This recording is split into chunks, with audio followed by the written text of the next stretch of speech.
mi piace molto il suo stile, rende le donne molto eleganti, questa è una cosa molto bella.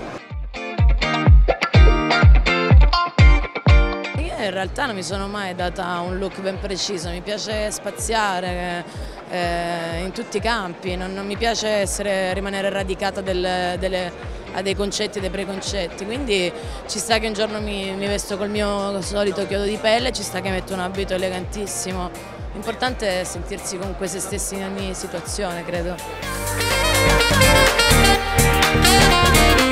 Mi piace contaminare il mio lavoro con altre influenze, mi piace l'idea che una persona normale come me e poco attenta alle tendenze alla fine possa diventare invece una donna normale che tutte le donne possano seguire, ecco. E noi siamo abituati a vedere sempre delle super top, no? Rappresentare dei grandi marchi.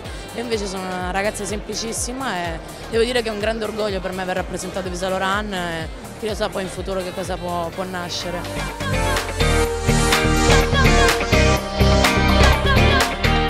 Io credo che solo chi non fa niente non viene mai attaccato, quindi se il risultato del mio grande lavoro significa ricevere odio, preferisco ricevere odio che pietà o pena perché magari non riesco a raggiungere degli obiettivi.